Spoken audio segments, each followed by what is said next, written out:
So moving with non-attachment in a space and how that could affect the frequency.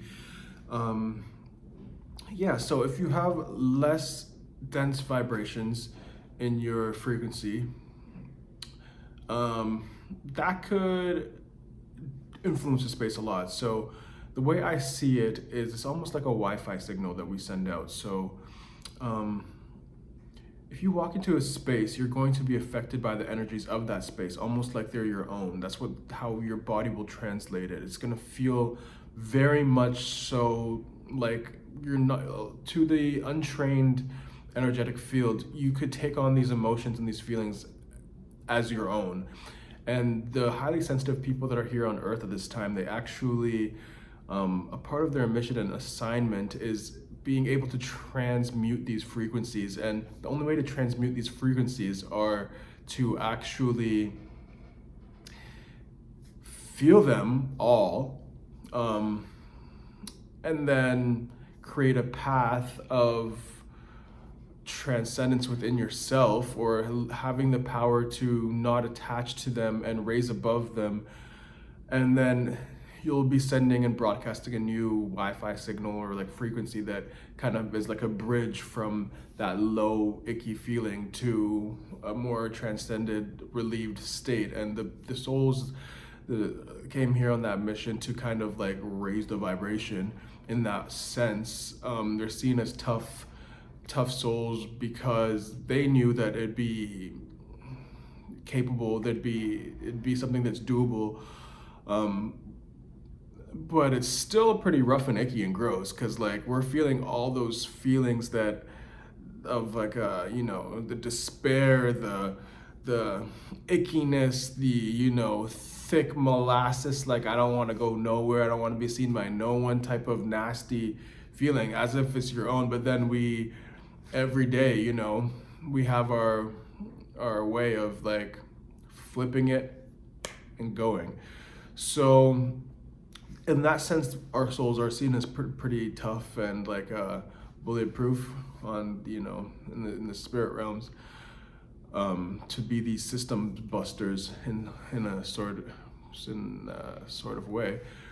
But with that being said, what also comes to mind is what makes it doable for us. We oftentimes choose to incarnate in these like crazy stories, these crazy life stories of betrayal and rock bottom, and your support system not being of support. And we usually go through pretty tough lives to give us that thick skin to be able to just keep brushing things off and getting into alignment over and over again, and just ultimately moving with no attachment and being kind of invincible to the shots that are fired. Which brings me to the thought of there are energies that don't necessarily want to be influenced by a higher frequency because it just makes them feel like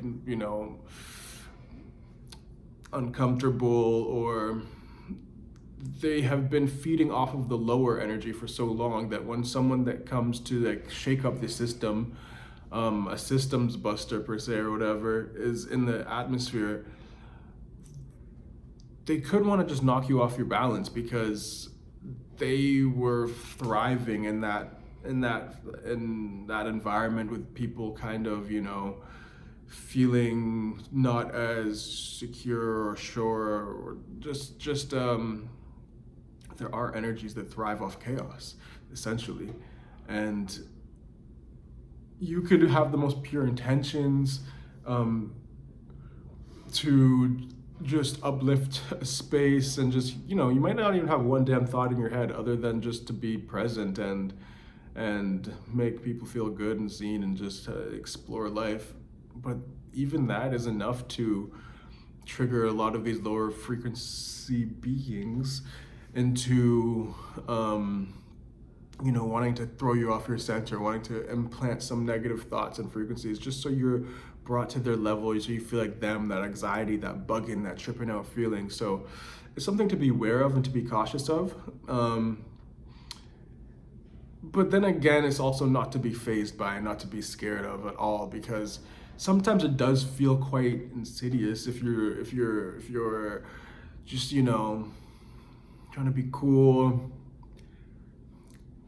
observing, not too attached. You're just like trying to have a fun time, bring up, good vibes and whatnot, and then there's just like a boom, a naysayer, or someone that's trying to test you, or someone trying to see how authentic you are in your, I don't want to say light, but like in your standing your ground.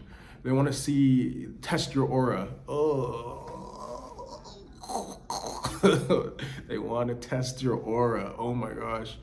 If I were to tell you as many times, they don't realize the training, I don't want to say training that you have, but like the backbone that makes you stand up straight is coming from the life story that a lot of us chose to be a hard knock life for us. But they don't understand how are you looking so polished or so unfazed. Oh, that's the thing. A lot of them think that they're going to be the first one to knock you off your feet, not realizing that like your backbone is coming from a life journey of things that a lot of people would crumble, I guess, just turn permanently bitter. But like I said, we're the badass souls that, it's funny because when when you seem like you have mostly a positive vibration, people could think it's soft or not coming from like that kind of like, as if people didn't try to just kill you, you know what I mean? But yeah, if you're the type of soul that's even able to shake that off, or even like you face so many heavier challenges that you're not really fazed by just one person thinking that you've never been through anything and trying to be the first thing that knocks you off your feet. Yeah, I guess in those moments there's a sense of there's a benefit to all the rough stuff that us vibrational systems busters have gone through. But with that being said, once you walk into a space and you are energetically aware of what's going on around you just very naturally, you're not only able to just observe without attachment, but it's just to be aware of the people that are feeding off of the lower vibrations or the energies that move through those people. They're very prevalent and real. Remember to cleanse your aura and your energy once you're while you go through the space, and also to be aware of what's coming from you and what's coming from the environment, because sometimes it could be very easy for those lines to blur.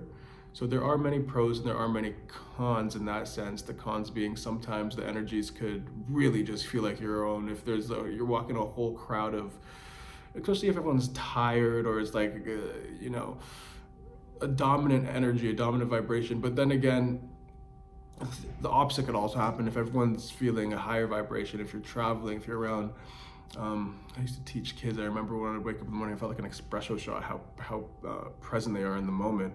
The energy is just contagious. So long story short, just remember that the energy that you are exuding, that is coming from you, is actually serving a huge purpose on earth. You're helping uplift people through transmuting of these energies, through feeling the lowest of the lows and just being able to not let it phase you, and making a bridge, a path inside of you from, I don't want to say the dark to the light because that's cringe, but from heavy, nastier feelings to more non-attached, chill vibe. And that's kind of like a huge soul mission. If you're not sure like what you're doing and whatnot, that just existing in that state and being able to transmute those frequencies is giving the planet so much and makes you so valuable. And don't be fazed by any lower frequencies of people trying to be the first person to knock you off your feet as if you haven't like survived a lot of shit.